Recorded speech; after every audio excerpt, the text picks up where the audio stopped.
Madame Rajavi, friends, it is. Thank you.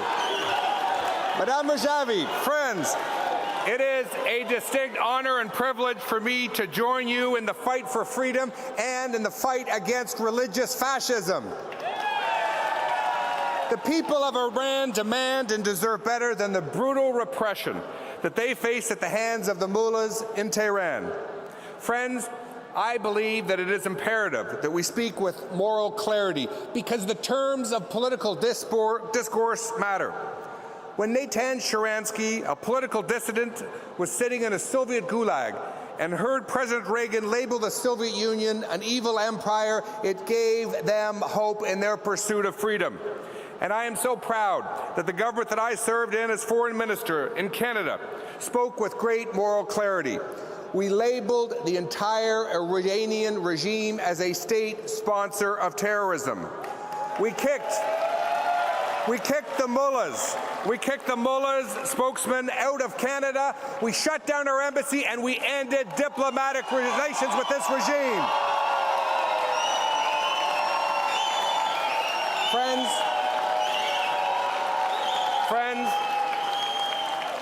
the money that this regime spends on terrorism, on military interference in the countries in the region, the money they spend on their nuclear program is money that is being stolen from the Iranian people, and they want it to stop. Increasingly, the good news is, the West is abandoning the failed policies of engagement, of accommodation, and of appeasement. These policies have failed the Iranian people in their struggle for freedom. Friends, we must also put the lie to the myth that Rouhani and company are moderates.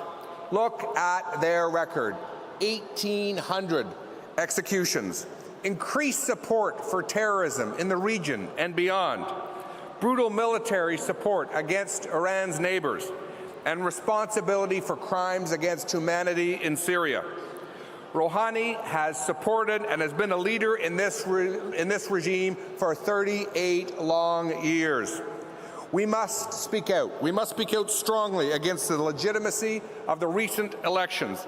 They are a farce. They are a sham. Friends, they are a fraud. Only friends and supporters of the regime were able to stand for election, and no women were allowed to run for president. Instead of engagement, accommodation, and appeasement, there is a better way. The time has come for the Iranian people to take charge of their own future. The time has come for regime change in Iran.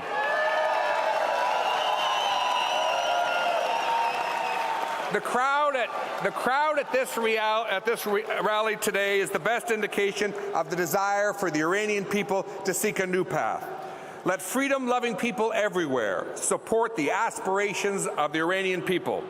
I was so thrilled to hear U.S. Secretary of State Rex Tillerson proclaim, quote, "We must support the elements inside of Iran that would lead to a peaceful transition of that government."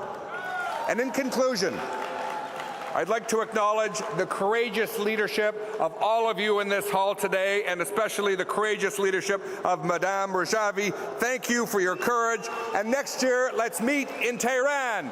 Free Iran!